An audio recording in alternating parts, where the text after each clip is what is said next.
रोज एक नई कहानी देखने के लिए चैनल को सब्सक्राइब करें और बेल आइकन दबाना ना भूलें। कार्तिक मास की अमावस नजदीक आ रही थी।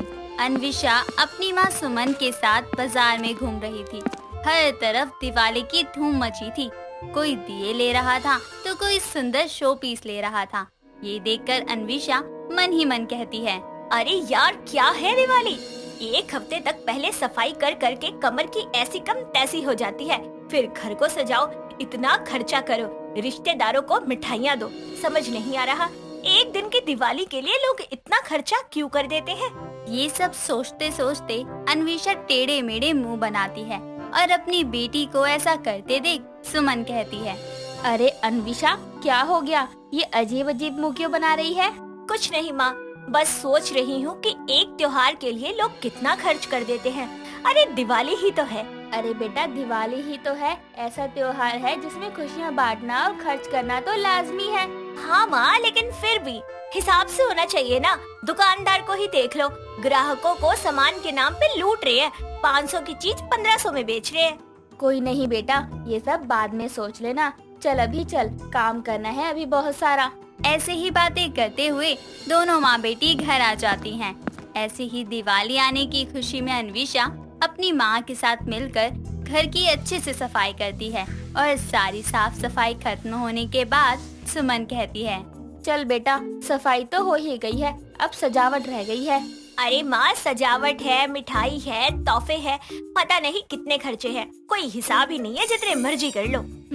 ये भी है, चल कोई नहीं, अभी आराम कर लेते हैं, कल जाते हैं मार्केट में। ठीक है।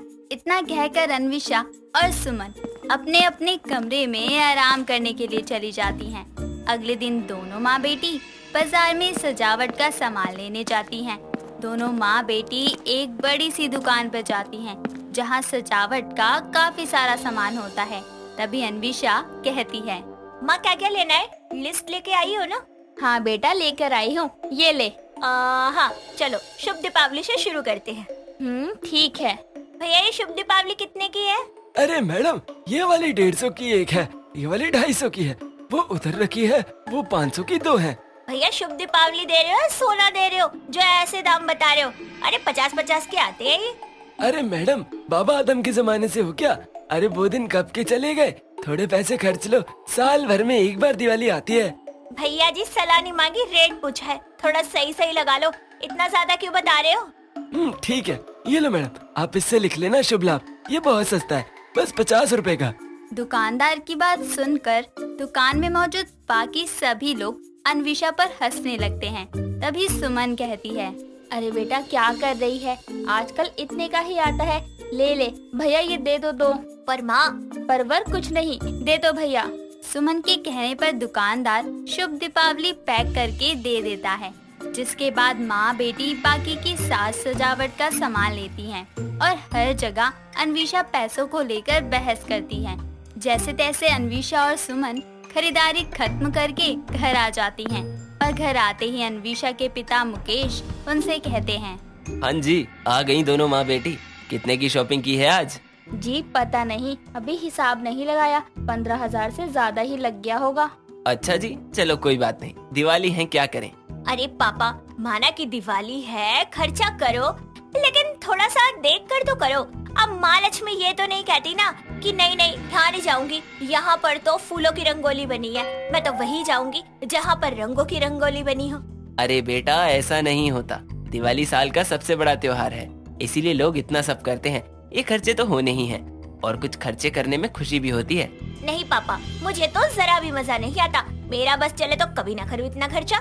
चल पागल, कुछ भी मत बोल, चल अब घर सजाते हैं। सुमन की बात सुनकर अन्विशा एक लंबी सांस लेती है और अपनी माँ के साथ घर सजाने में उनकी मदद करने लगती है। काफी घंटे की मेहनत के बाद आखिरकार घर की सजावट पूरी हो जाती है और शाम होते ही सुमन दीपमाला का बटन ऑन कर देती है। सारा घर रंग बिरंगी रोशनी से जगमगा उठता है और उसे देखकर अन्विशा कहती है, वाह माँ, ये कितना सुंदर लग रहा है। सुंदर तो लगेगा ही बेटा, इतनी मेहनत जो की है। हाँ, खर्चा भी तो रच के हुआ है। अरे बेटा अभी कहाँ, अभी तो होना है खर्चा, अभी तो तोहफे लाने हैं, दिए लेने हैं, मिठाई लेनी है, झाड़ू वाला, काम वाला, कूड़े वाला, उन सब के लिए कोई छोटा मोटा तोहफा भी लेना है। अरे सबकी दिवाली हैप्पी करनी है। क्या? हाँ बेटा, अब वो बेचारे सारा साल हमारी मदद करते हैं, साफ सफाई करते हैं, इतना तो बनता है उनका। सही है माँ, मैं यहाँ खर्चा घटाने की कोशिश कर रही हूँ और आप होके चुन चुन के खर्चा कर रही हो। इसे खर्चा नहीं, खुशियाँ बांटना कहते हैं। अपनी माँ की बात सुनकर अन्विशा एक अजीब सी स्माइल देती है, जिसके बाद सभी लोग आराम से बैठकर डिनर करते हैं और फिर आराम से सो जाते हैं। अगले दिन अन्विशा फिर से अपनी माँ के साथ बाजार जाती है। वहाँ से सुमन बेडशीट, मिठाइयाँ, मेहमानों को देने वाले तोहफे, पूजा का सामान और काफी कुछ खरीद कर लेकर आती है। बाजार से घर आते हुए अन्विशा की नजर एक छोटी सी बच्ची पर पड़ती है, जो एक छोटी सी तिरपाल बिछाकर सड़क के एक किनारे पर बैठी मिट्टी के दिए बेच रही थी। अन्विशा जब उसके पास से गुजरती है तो बच्ची कहती है, दीदी दिए ले लो दीदी, थोड़ी कमाई हो जाएगी, मेरी दिवाली खुशियों वाली हो जाएगी। अरे तुम इतनी छोटी हो, दिए क्यों बेच रही हो? तुम्हारे माँ बाबा नहीं है?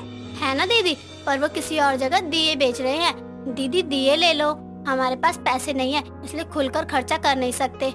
बस अपने दिवाली को अच्छा मनाने के लिए मैं अपने माँ बाबा की मदद कर रही हूँ। हे भगवान, एक मैं हूँ कि अपनी माँ से लड़ रही थी कि इतना खर्चा क्यों कर रही हो, और एक ये बच्ची है जो खर्चा करने के लिए अपने माँ बाप की मदद कर रही है। क्या हुआ दीदी, ले लो ना, 10 के 5 है। हाँ हाँ जरूर लेती हूँ। इतना कहकर अन्विशा उस बच्ची से काफी सारे दिए खरीद लेती है और साथ ही वो उस बच्ची को अपने शॉपिंग किए हुए सामान में से कुछ तोहफे और मिठाइयाँ भी देती है। साथ ही उसे दिवाली की मुबारकबाद भी देती है। ये देखकर सुमन कहती है, क्यों बेटा, कहा था ना दिवाली दिल वाली और खुशियों वाली बनाने के लिए खर्चा करना जरूरी है। दिवाली का ये खर्चा बहुत सी जिंदगियों में रौनक भर देता है। माँ सही कहा था आपने। और माँ, अब आप सभी रिश्तेदारों को मिठाइयाँ देना और मैं इस बच्ची की तरह गरीबों को मिठाइयाँ और तोहफे दूंगी, वो भी अपनी पॉकेट मनी खर्च करके। अन्विशा की बात सुनकर सुमन बहुत खुश होती है, जिसके बाद अन्विशा अपनी पॉकेट मनी के पैसे से काफी सारे तोहफे और मिठाइयाँ खरीदती है और आखिरकार दिवाली का दिन आ जाता है। पूरे मोहल्ले में रंग बिरंगी रोशनी और दियों की चमक से रोशनी सी फैल जाती है। हर कोई एक दूजे को दिवाली की बधाइयाँ दे रहा होता है। अन्विशा भी पूजा करने के बाद अपने पिता के साथ गरीबों को मिठाइयाँ और तोहफे देने जाती है और उनसे कहती है, अरे आप सभी अभी तक यहीं बैठे हुए हैं, जल्दी कीजिए, दिवाली आने वाली है। ऐसे ही मेरी तरह कुछ लोगों की मदद कीजिए और उनकी दिवाली को हैप्पी बना दीजिए। और देखना, दिवाली का ये खर्चा करके ना आपको बहुत सुकून मिलेगा। देखो, ये सब तो खुश हो गए मेरे किए दिवाली के खर्चे से, तो आप भी सबको खुश करो। दीप जलाओ, खुशियाँ मनाओ, मिलकर दिवाली का त्योहार मनाओ। सब बोलो एक साथ, हैप्पी दिवाली। हमारे चैनल की तरफ से आपको और आपके सभी प्यारों को दिवाली की बहुत बहुत शुभकामनाएं। वैसे तो आप लोगों ने मोमोज और चटपटा खाने वाले लोगों के बारे में खूब सुना होगा, लेकिन अनीता की बहू और बेटी जैसी मोमोज की दीवानी तो कहीं नहीं देखी होगी। अनीता की बहू वेनिका को स्टीम मोमोज खाने का बहुत शौक था, वहीं दूसरी तरफ उसकी बेटी सीमा को फ्राई मोमोज बहुत पसंद थे। लेकिन अनीता को इन दोनों में से किसी का मोमोज खाना पसंद नहीं था, जिसके चलते ननद भाभी पूरे दिन सुनती रहती थी। लेकिन मानो उनकी अकल पर जैसे पत्थर पड़ गए हों। उन्हें किसी की बात समझ नहीं आती और ना ही सुनाई देती। दोनों से परेशान होकर एक दिन अनीता अपने घर के हॉल में सर पकड़कर बैठी हुई थी। तभी उसका बेटा समीर बाहर से आकर बोलता है, क्या हुआ माँ, आप ऐसे क्यों सिर पकड़कर बैठी हो, जैसे किसी ने आपका सिर फोड़ दिया हो?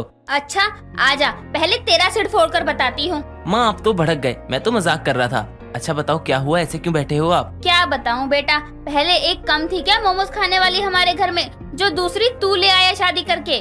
माँ आप मुझे क्यों बोल रही हैं? अब मुझे थोड़ी ना पता था कि वो भी मेरी बहन की तरह मोमोज की देवी है। पसंद करने तो आप ही गई थी माँ, अब उसके चेहरे पर थोड़ी ना लिखा था कि मैं मोमोज की दीवानी हूँ। देख, मुझसे मजाक मत कर तू नालायक। पसंद मैंने किया था, लेकिन घंटों हाँ बेबी बोलकर तो तू ही लगा रहता था ना फोन पर। तब नहीं पूछ सकता था क्या पसंद है तेरी बेबी को, या वो भी मैं ही करती। माँ अब ये भी कोई पूछने वाली बात है क्या?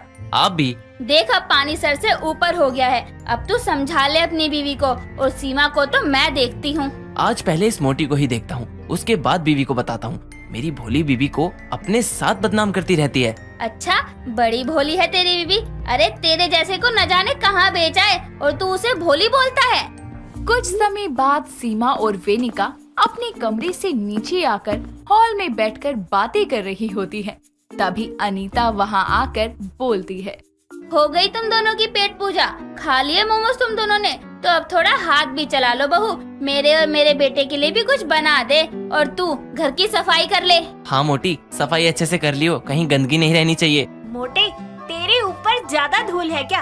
कहे तो मैं सफाई कर दूं तेरी पहले। मोटी ऐसे ही दिन रात मोमोज खाती रहेगी ना तो एक दिन फट जाएगी मोटी हो होकर। और मैं तो तेरी शादी देखने बिल्कुल भी नहीं जाऊंगा, अपनी इंसल्ट करवाऊंगा क्या वहाँ पर? मत जा मोटे, अगर तू गया ना तो होनी होगी ना तो भी नहीं होगी। चुप करो, दोनों के दोनों कुत्ते बिल्ली की तरह लड़ रहे हो, जाकर अपना अपना काम करो। अनीता के कहने पर सब अपने अपने कामों में लग जाते हैं। थोड़ी देर बाद शाम हो जाती है और सीमा अपनी भाभी वेनिका के कमरे में जाकर बोलती है, भाभी शाम हो गई, मार्केट चलोगे क्या? सीमा, माँ जी नहीं जाने देंगी, अगर उनको पता चल गया तो बहुत सुनाएंगी। भाभी उनको पता नहीं चलेगा, चलो ना चलते हैं। मेरी फ्रेंड बोल रही थी हमारे घर के कुछ दूरी पर ना एक नया मोमोज वाले की ना शॉप ओपन हुई है, उसके पास हर तरीके के मोमोज है। मेरे तो सोच सोच के मुंह में ना पानी आ रहा है। चलो। अच्छा ठीक है चलते हैं, वैसे भी घर का कुछ सामान लेना है। ओके भाभी। सीमा और वेनिका दोनों ही अपनी सास से पूछकर मार्केट चली जाती हैं और सीधे न्यू मोमोज वाली शॉप पर पहुंचकर अपने अपनी पसंद के मोमोज खाना शुरू करती हैं।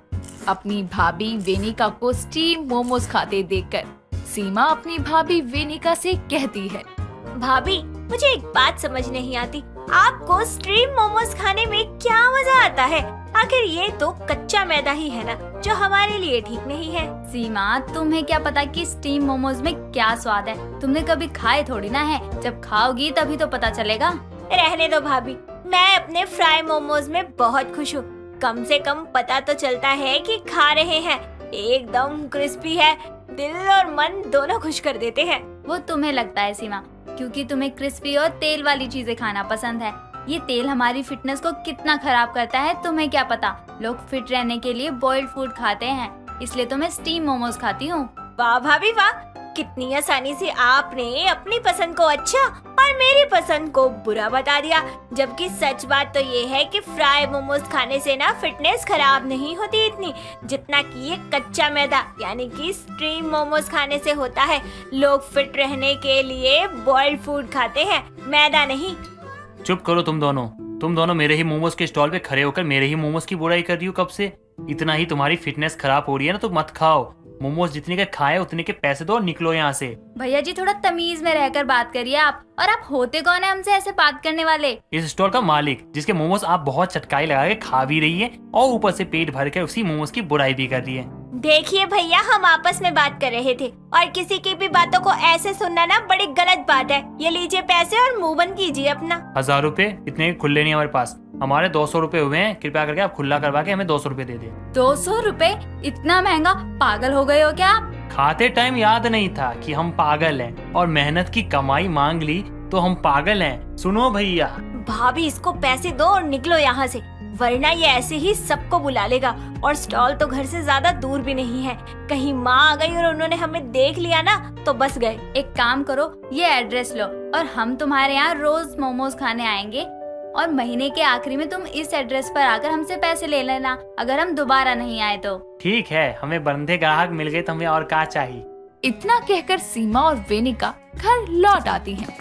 वो रोज किसी न किसी बहाने से उसी मोमोज वाले के पास जाकर मोमोज खाना शुरू कर देती हैं। कुछ दिन ऐसे ही बीत जाते हैं और दोनों में से कोई भी मोमोज का नाम तक नहीं लेता था। ये देखकर अनीता को बहुत अजीब लगता था, लेकिन उसे लगता था कि शायद समय के साथ उन दोनों को अकल आ गई होगी। ऐसे ही कुछ दिन और निकल जाते हैं और किसी वजह से वो दोनों कुछ दिन मोमो स्टॉल पर नहीं जा पाती। कुछ दिन इंतजार करने के बाद गुप्ता मोमोज वाला सीमा और वेनिका को ढूंढते हुए उनके घर आ पहुंचता है और घर के हॉल में बैठे समीर और अनीता से उनके घर का एड्रेस पूछते हुए बोलता है। मैडम जी, ये एड्रेस आपका ही है क्या? जी ये मेरा ही है। आप कौन? मैडम जी, हम गुप्ता मोमोज वाले हैं, यहीं थोड़ी दूर अपना स्टॉल लगाते हैं। तो मैडम रोज मोमोज खाने के लिए आती है, महीना होने को आया है, लेकिन कुछ दिनों से आई नहीं। और वो हमको बोली थी अगर ना आ पाई तो आप घर आके पैसे ले जाना, इसलिए हम आए हैं। कितने पैसे हुए आपके? बस 5,000 हो गए मैडम।